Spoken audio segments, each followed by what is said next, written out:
Maqaa Abbaa, kan Ilmaa, kan Hafuura Qulqulluu, Waaqayyo tokkoon. Amiin. Maatiiwwan Waaqayyoon kan jaalattan, Waaqayyoon tolchee kan isin jaalatu, maqaa Gooftaa keenyaa, Uumaa keenyaa, Fayyisaa keenya, Yesuus Kiristoositiin akkam jirtu, akkam jiru nageessanii. Amiin. Waaqayyoon Abbaan jaaladha, Abbaan dhiifama. Akka balleessaa keenyaa, akka cubbuu keenyaa ilaallee osoo nutti dheekkameen akka yeroo kanaan kan nu ga'e maqaan isaa kan ulfaatu nu ta'u. Maqaa isaa waamnee maqaan haadha isaa, maqaan ergamoota isaa, maqaan qulqulloota isaa biraan hafuutii akka kennaa Waaqayyoon isaanii kennetti hunda isaaniitti fayyuu galanni keenya isaan bira nuuf haa ga'u.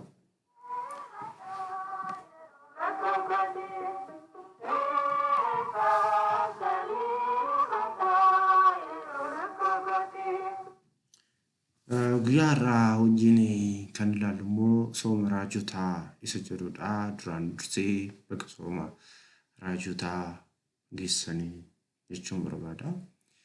Sooma raajotaa jechuun maal jechuudha?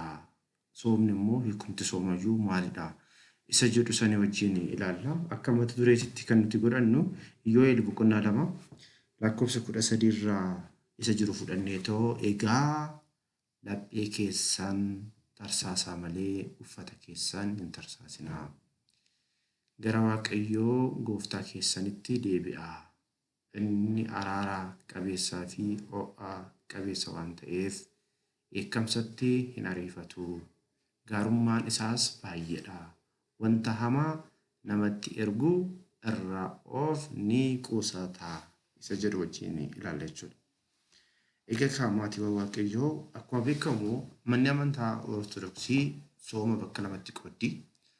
Isa labsiitii fi isa dhuunfaa jennee bakka lamatti qooduu dandeenya jechuudha. Inni labsii jechuun manni amantaa qannoonaa isheetiin sooma guyyoota murteessitee guyyoota kana keessatti immoo kiristaanonni walitti qabamanii kan soomanii jechuudha. Inni kunillee immoo bakka torbatti qoodamaa jechuudha. Yookiin waggaa keessatti soomota torbatu jira jechuudha. Isa dhuunfaa malee. Isa dhuunfaa jechuun immoo namni yeroo gaabbiidhaan gara Waaqayyootti dhiyaachuu barbaadetti abbaa gaabbii bira deemee gaabbii galee yookiin gadaamii galee yookiin subaayee tokko yookiin subaayee lama yookiin subaayee sadii iddoo gadaamii ta'uu danda'a. Iddoo jiraatu ta'uu danda'a. Gaabbii galuudhaan Waaqayyootti kan dhiyaatu jechuudha. Kanaafiyyuu sooma labsiitii fi sooma dhuunfaa jedhameetoo bakka lamatti qoodama jechuudha.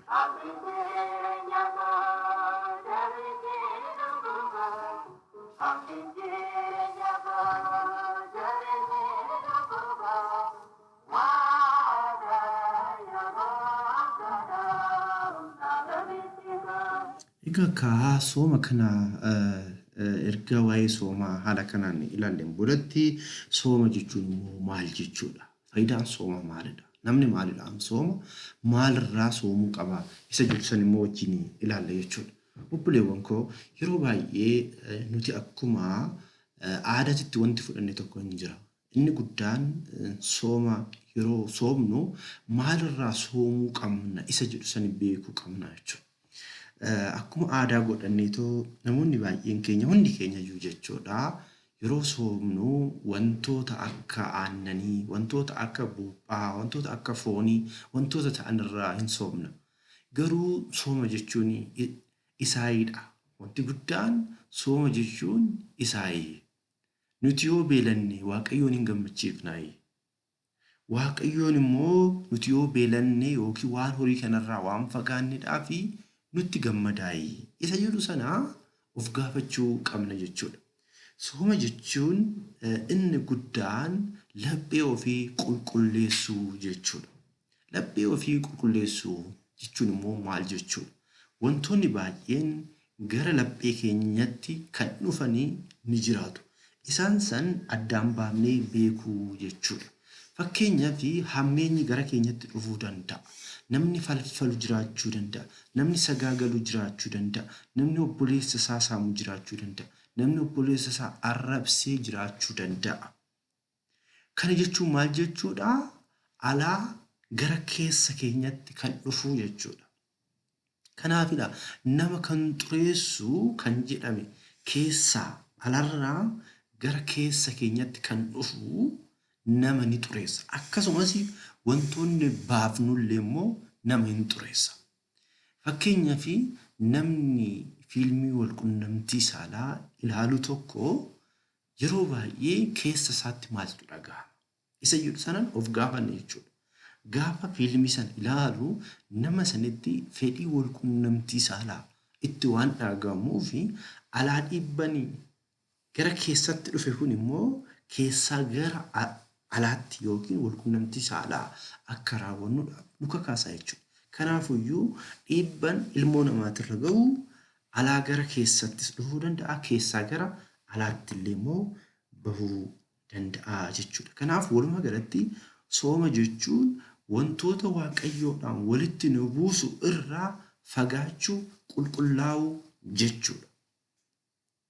Maal isiniin jedhee sooma jechuun wantoota waaqayyoodhaan walitti nu buusu yookiin waan waaqayyoon hin jaalanne dhaga'uu, dhaggeeffachuu, deemuu, qaqqabuu, raawwachuu wantoonni kuniin irraa fagaachuu jechuudha. Sooma jechuun jalqaba jechuudha. Kana osoo hin godhin soomni nuti soomnu sooma bu'aa hin qabne ta'a jechuudha. Kanaafidha waaqayyoon ani soomni ani barbaade isa kanaayidhaayi wanti jedhuuf jechuudha. Lapheen keenya duraan dursee cabuu qaba jechuudha. Lapheen keenya duraan dursee maaliidhaan cabuu qaba? Gara waaqayyootti dhiyaachuudha. Jaalala waaqayyootiif waaqayyoo akkamitti akka jaalan waaqayyoon keenya oolmaan inni nuuf oole isaaf jecha laphee keenya qulqulleessuu qabna jechuudha. Kanaaf egaa laphee keessan tarsaasa malee jechuun maal jechuudha? Laphee keenya hammeenya yoo qabaate hammeenya of keessaa baasaa. Gara karaa waaqayyootitti deebi'aa. Qulqulloota fakkeenya godhachuun karaa isaatitti deebi'aa jechuudhaaf waaqayyoon kana jedhe jechuudha. Egaa kana ta'e immoo wantoota horii maaliif soomna yoo jenne akkanatti erga murteessineen boodatti wantoonni horii huniin immoo qaama keenya kakaasanii qaama keenya ijaaranii karan taanetti akka nuuf oofneedhaaf jecha wantoota qaama keenya ijaaran wantoota humna nuu kennan irraa maal taana of eegnaa jechuudha. Namoonni baay'een hin soofne jecha mana araqee namoonni oolan jiru. Namoonni malaammaltummaa hojjechaa oolan jiru. Namoonni immoo nama arrabsaa oolan jiru. Kuni sooma hin jedhamu jechuudha. Obboleewwan koo coggaarraa keenya yookiin garaa keenya gubuu ta'a malee waaqayyoo biratti akka fudhatama hin qabne kiristaanonni hundi keenya iyyuu beekuu qabna jechuudha. Kanaafuu sooma jechuun nyaata kaayoon guddaa nyaata osoo hin taane cubbuurraa waan nu xureessurraa waan waaqayyoodhaan walitti nu buusurraa soomuu jechuu akka ta'e hubachuu qaba. Gurri keenya soomuu qaba, ijji keenya soomuu qaba, miilli keenya soomuu qaba, harki keenya soomuu qaba, walumaa galatti qaamni keenya hundi soomuu qaba jechuudha.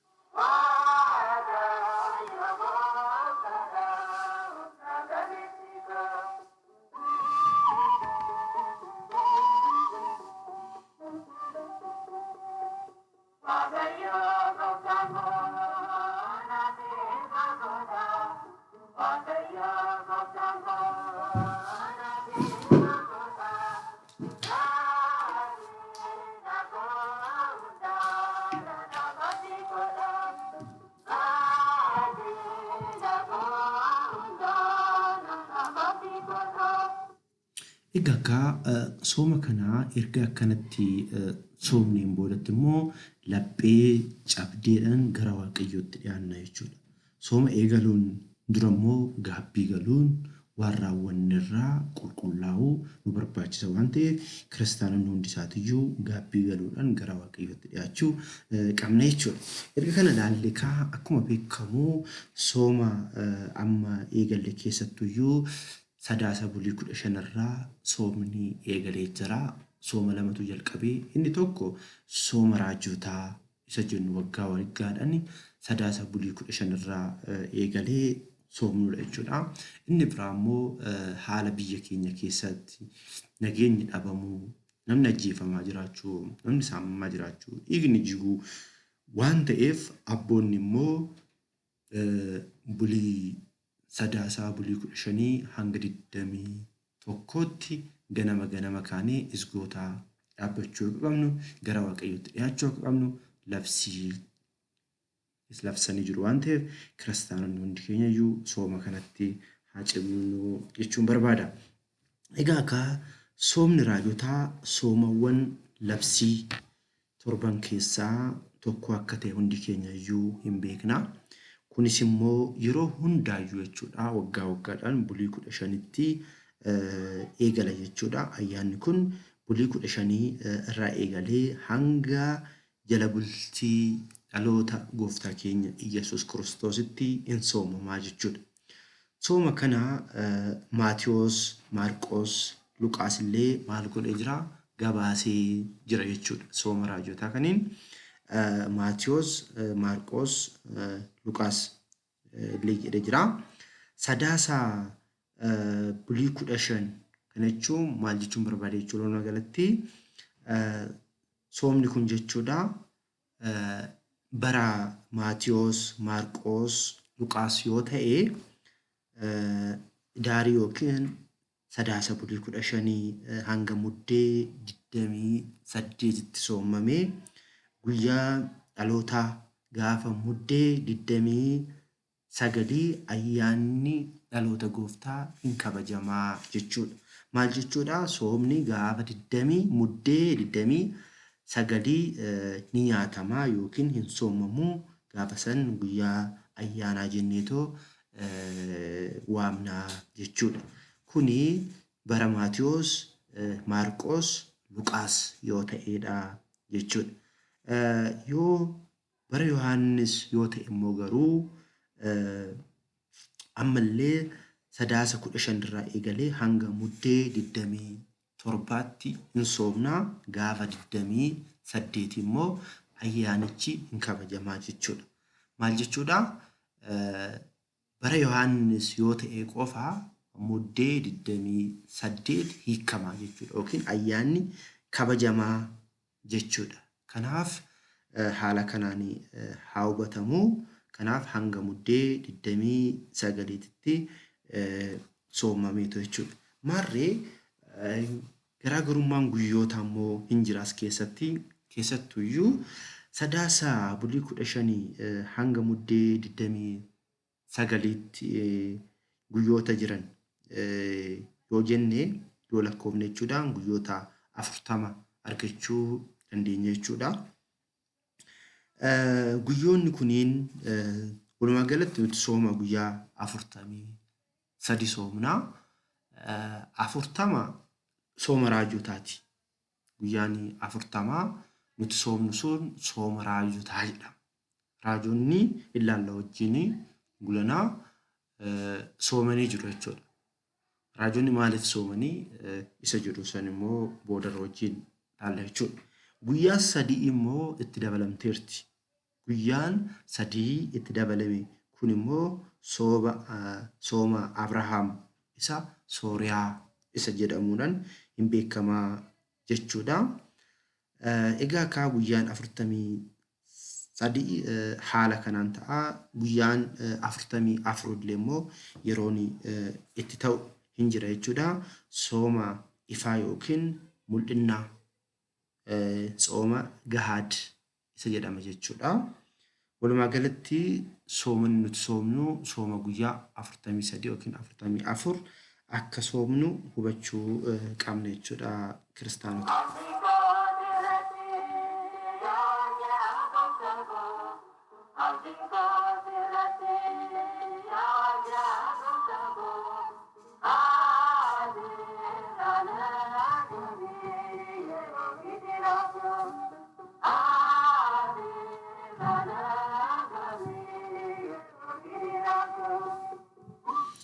Egaa akka yeroo baay'ee dogongorri baay'een uumamu maalidha?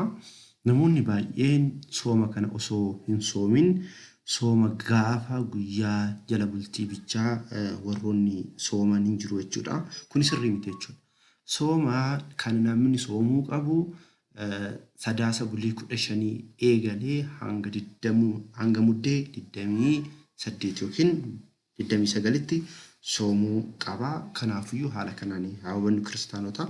Yeroo baay'ee namoonni baay'een nuti ortodoksoota jechaa garuu yeroo sooma kana keessa nyaatan hin argina waan ta'eef kanarraa of eeguu qabna jechuudha. Marree sooma kana immoo manni amantaa ortodoksii maqaalee adda addaatiin moggaasteetoo hin waamti. Soomni kun sooma raajotaa bicha osoo hin taane maqaalee adda addaatiin hin beekamu jechuudha. Mana amantaa keenya keessattuu garuu waliigalatti sooma raajotaati jedhama jechuudha. Manni kiristaanaa akkana jettees hin waamti. Sooma Addaam jettee hin waamti. Sooma Addaam wanti jedhameef maalidhaa? Addaam abboommii Waaqayyoo cabsee erga gannat keessaa yookiin Waaqayyoodhaan adda baheen boodatti Waaqayyoon abbaan jaalalaa abbaan dhiifamaa isaaf waadaa seenee ilmoo keetirraa dhaladhee sin fayyisa jedhee waadaa seeneefii ture. Waadaan kun immoo guyyaa 5 fi walakkaa keessatti yookiin akka keenyatti waggoota 5,500tti ilmoo keetirraa dhaladhee sin fayyisa waan jedheef waadaa kana eeggatee Abrahaam waan tureef kanaaf maal jedhamaa? Sooma Addaam hin jedhama jechuudha. Waggaa 5,500 booda samiirraa bu'ee dhalatee eeyyama isaatiin, eeyyama abbaatiin, eeyyama hafuura qulqulluutiin waggoota 33 ji'a 3 biyya lafaa kanarraa deddeebi'ee fannifamee dhiiga isaatiin Addaamin bilisa baasuudhaaf waadaan waan seennameef waadaa kanaaf jedhameetoo sooma Addaam jedhamee hin waamamaa jechuudha. Kanaaf gooftaan keenya uumaan keenya Iyesuus Kiristoos raajonni baay'een dubbatanii jiru. Akka gooftaan dhalatu, akka gooftaan dhufatu, akka gooftaan dhufu Isaayyaas boqonnaa 9 lakkoofsa 6 irrattis, Isaayyaas boqonnaa 7 lakkoofsa 14 irrattis raajonni iddoo adda addaa keessatti waa'ee kanaa dubbatanii waan jiranii fi soomni kun sooma Addaam jedhamee hin waamamaa jechuudha. Kanaafidha gooftaan keenya Iyesuus Kiristoos sooma kan keessatti foon namaa uffachuusaa ragaa hin baanaa jechuudha. Kanaaf sooma Addaam yookiin Addaamidhaaf waadaan seename san Addaamin eeggachaa ilmoo isaa eeggachaa waan turteef sooma Addaam jedhamee hin waamama.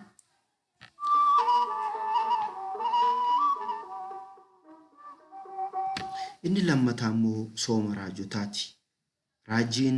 Raajonni dubbatan waan itti raawwatameef moggaasa kana argate jechuudha. Raajota jechuun gooftaan keenya Iyesuus Kiristoos osoo hin dhalatiniin duraa warroota Waaqayyootti dhiyaatan, warroota Waaqayyo wajjin hariiroo qaban, hariiroon isaanii Waaqayyo wajjin warroota ta'ee jechuudha.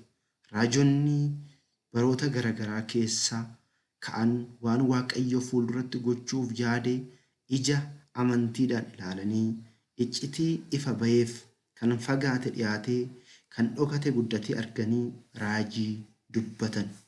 Wanta gaarii arganis akka isaaniif raawwatuuf ni soomanii hin kadhatanii jechuudha. Yaa Waaqa keenya kottuu gadi bu'ii, kottuun fayyisii jechuudhaan Waaqayyo isaanitti dhiyaachaa waan turaniif abdiin fuulduratti akka jiru waan beekaniif raajii kanaaf immoo Waaqayyootti jilbiiffatanii isa wanta kadhataniif akka inni dhufe akka isaan fayyisuuf akka cuubamu biyya lafaa kanarra akka deddeebi'u waan labsaa waan turaniif eeggachaa waan turaniif sooma raajotaas jedhameera jechuudha. Raajonni waa'ee dhalachuu isaa, gara Gibxii deemuu isaa, galaana Yordaanositti cuubamuu isaa, ifa kan ta'e barumsa wangeelaan addunyaa dukkanoofte ibsuu isaa, fayyina ilma namaaf xoofoo dhiphinnaa fudhachuu isaaf, waa'ee fannoo isaa, waa'ee du'aa ka'umsa isaa, waa'ee ol ba'uu isaa, waa'ee hafuura qulqulluu isaaf kennuu isaa, abdiin Addaamidhaaf dubbatame sun raawwatamuu isaa ragaa ba'anii jiru waan ta'eef yaa Waaqayyoo jedhan humna kee kaasii harka keessa ergii jecha iyyanii soomaa waan turaniif sooma raajotaa jedhame jechuudha. Raajonni abdiin isaanii yeroo geetti garuu Waaqayyoon dhalatee ilmaan namaa waan fayyisee jechuudha.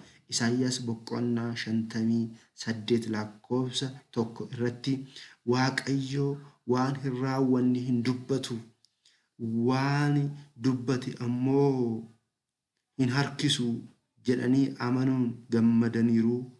Bara nama ta'uu Waaqayyootti dhiyoo kan turanis Isaayyaas faanti sooma soomuudhaan Waaqayyo kadhachuudhaan abdii kana eeggachaa turanii jiru jechuudha. Dhaloota gooftaa raajotaa waan dubbatameef soomni kunis sooma raajotaa jedhamee waamamee jira jechuudha.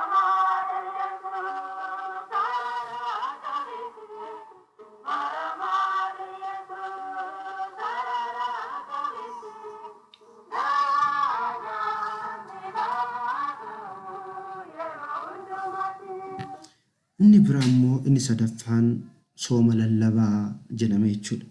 Sooma lallabaa jechuun Waaqayyoon abbaan jaalalaa, abbaan dhiifamaa ilmaan namaa fayyisuuf jecha qaamota sadan keessaa qaamni tokko ilmi nama ta'uusaa yeroon itti lallabamu, yeroon itti barsiifamu waan ta'eef sooma lallabaa jedhame jechuudha. Namni yookiin tawaahidoo akkamitti Waaqni nama ta'e isa jedhu san yeroo itti barsiifamu waan ta'eef manni amantaa yeroo ishee guyyaa guyyaadhaan waa'ee iccitii dubbii Kiristoos, waa'ee dubbii fayyinaa waan barsiiftuuf sooma lallabaas jedhamee hin beekama jechuudha.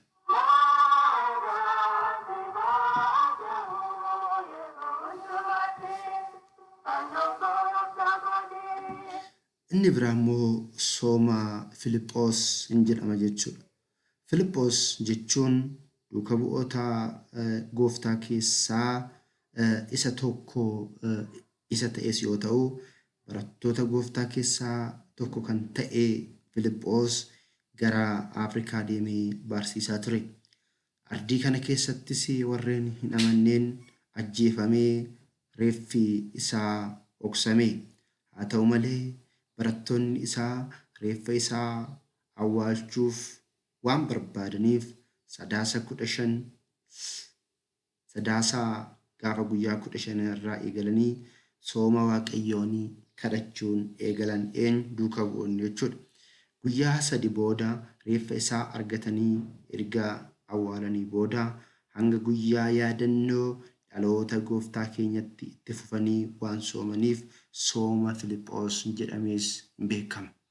Akkuma beekamu gooftaan keenya Iyyasuus Kiristoos du'ee du'a moo'ee ka'ee hafuura qulqulluu isaaniif ergee wangeela Maatiyos boqonnaa 28 lakkoofsa 19 irrattis gara addunyaatti deemaa maqaa Abbaa Ilmaa hafuura qulqulluudhaan barsiisuudhaan cuubuudhaan duuka bu'oota koo taasisaa waan jedheef biyyoota Afrikaa keessa immoo kan ga'e Filiphos waan ta'eef akkuma jaandarabaa Itoophiyaas kan cuube Filiphos waan ta'eef namoonni hedduun gara kiristaanatti yoo deebi'an namoonni mormaniin immoo waan jiraniif yeroo itti ajjeesanii duuka bu'oonni immoo awwaaluudhaaf yookiin reeffa isaa itti barbaadan Sadaasa bulii 15 irraa eegalanii waan soomaniif sooma kanallee itti fufuudhaan hanga sanitti hanga guyyaa dhaloota gooftaatti waan soomaniif sooma Filiphos jettee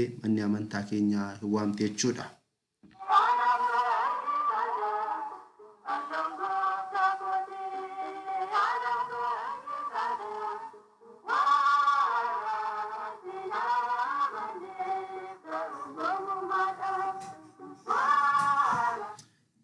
Egaa akka inni biraa immoo inni shanaffaan sooma duuka bu'ootaatis hin jedhama jechuudha. Soomni duuka bu'ootaa inni biraa yoo jiraates kunis jechuudha soomni raajotaa kuni sooma duuka bu'ootaatis hin jedhama. Akkuma beekamu namni tokko mushurraa simachuudhaaf wantoota isa barbaachisu guuttatee eegaa jechuudha. Uffata bitachuudhaan, mana qulqulleessuudhaan wantoota baay'ee godhu. Akkasumas soomni yookiin dhaloonni guyyaan yaadannoo dhaloota gooftaa keenyaa nuuf adda waan ta'eef fayyinna kan itti arganne waan ta'eef duuka bu'oonni sooma gooftaa keenya akkanumatti simannu soomuudhaan kadhachuudhaan galata isaaf galchuudhaan soomuu qabna jechuudhaan sooma kana waan soomaniif sooma raajotaa jedhamee waamameera jechuudha.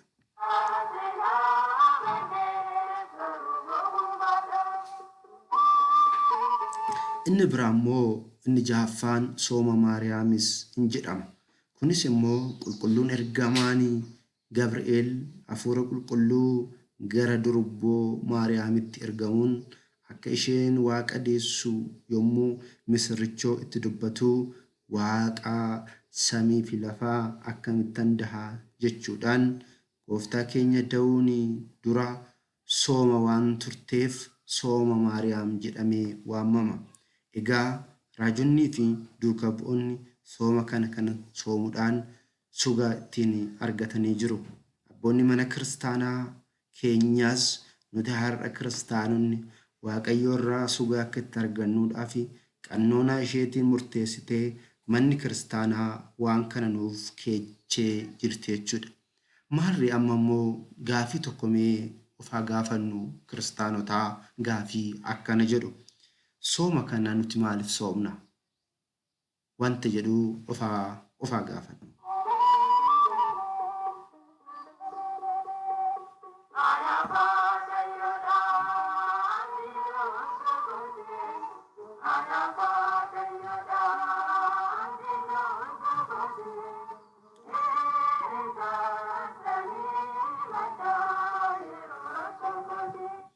Egaa akka kiristaanonni yeroo kamiyyuu soomuu akka qabu kitaabni qulqulluun ragaa ba'a.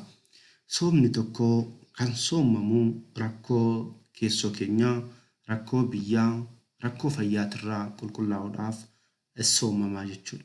Deebiin hundumtuuyyuu kan argamu Waaqayyo irraa waan ta'eef Waaqayyo abbaa jaalalaatitti dhiyaachuudhaan akkuma kitaaba qulqulluu irratti abbaan ilmi abbaa daabboo yoo gaafate dhagaa kan kennuuf hin jiraayii, qurxummii yoo gaafate bofa kan kennuuf hin jiraayii, isin warri foon uffattan akkanatti garaa yoo walii laaftan ani abbaan keessan inni samii hoo isiniif garaa hin laafuyii waan jedheef rakkoo keenya irraa qulqulloomnee gara Waaqayyootti dhiyaachuudhaaf keessoo keenyatti immoo gaafii qabnuun Waaqayyo irraa gaafii yookiin deebii argachuudhaaf ni soomnaa jechuudha.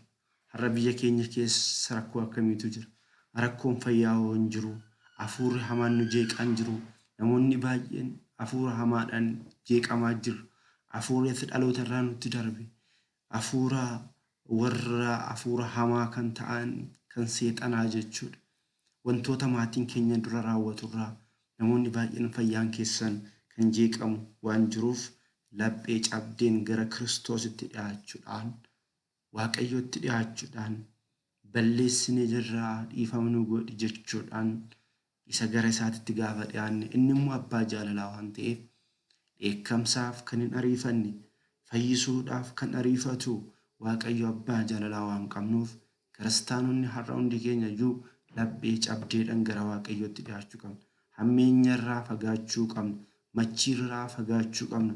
Wantoota suusii taasisan irraa fagaannee mootummaa isaa akka dhaalluudhaaf mootummaa ishee addunyaan kun osoo hin uumamin ishee nuuf qophoofte san dhaaluudhaaf jabaadhaa cimaa dhaabbadhaa wanti jedhame waan ta'eef har'a eenyullee mootummaa Waaqayyoo san dhaaluudhaaf cimuutu isa barbaachisa. Kiristaanni yeroo muraasa fi biyya lafaa kanarra jiraata. Ishee samii san garuu bara baraaf jiraanna. Amaanu'eel fayyisaa keenya Iyesuus Kiristoosiin qulqulluu jennee faarfachuudhaaf har'a yeroo biyya lafaa irraa jiraannutti wantoota gaarii raawwannu boruu bu'aa nuu qaba waan ta'eef Waaqayyoon dhiifama akka nuu godhu waan taasisuuf gahee keenya bahuu qabna jechuudha. Kanas yoo isiniin jedhu wajjin nuti biyya lafaa kanarratti raawwannu qulqulluu taanee raawwannaa osoo hin taane gahee keenya yoo baane waan hanga humna keenya maal jedhamee mammaakama. Ra'een hanga humna ishee gurrifatti jedhu nullee biyya lafaa kanarratti ilmaan namaa waan taaneef hanga humna keenyatti raawwanna. Kaan immoo kan ittiin nu dabalu Waaqayyoodha. waa'ee dubbii fayyinaa keessatti Waaqayyoo yoo jedhe fuulduratti wajjin ilaalla. Waaqayyoon dhugaa waan ta'eef murteen isaallee dhugaadha. Namni cubbuu raawwate mootummaa Waaqayyoo dhaaluu hin danda'amu jedhameera. Waaqayyoon immoo malaammaltummaa hin raawwatu. Ati Phaaphaasidhaa, ati Molokseedhaa, ati akkas hin jedhu Waaqayyoo biratti. Hundi keenyayyuu Waaqayyoo biratti qixaadha. Kana waan ta'eef immoo nuti immoo cubbuurraa hin fagaannu. Amalummaa keenyaan hojii maal jedhu abboonni mukni jedhu muka ibidda keessa kaa'ee ibidda keessa muka yoo keenye aaruu akkuma hin dhiifne nama ta'ee cubbuu kan hin raawwanne hin jiru jedhu dhugaadha. Namni cubbuu ni raawwata. Cubbuu erga raawwanne immoo murtee Waaqayyoon nu eeggata jechuudha. Garuu murtee kana jalaa bahuudhaaf maal gochuu qabna? Namni qulqulluun hin jiru erga jedhametti Waaqayyoon immoo murtee dhugaa erga ta'etti akkamitti fayyuu dandeenya ree? Isa jedhu immoo Waaqayyoon abbaan jaalalaa yoo jedhe dubbii fayyinaa keessatti wajjin ilaalla waan ta'eef abbaan keenya fayyisaan keenya Yesuus Kiristoos inni mootichi Qaraaniyoo dhiifama keenya balleessine irraa miinee irraa oolmaan inni nuuf oolirraa fagaannee irraa sagalee isaa hojiirra hin oolchineetii inni garuu hafuura qulqulluu nu ergee akka karaa isaati irratti akka deemnu icciitii isaa akka nu ibsuuf biyya lafaa kana keessatti joonjoonee akka hin hafneef mootummaa ishee sanimiisan akka dhaalluudhaaf abbaan dhiifamaa Amaanu'eel hunda keenya wajjin haa ta'u dhiigni isaa nu haa qulqulleessu.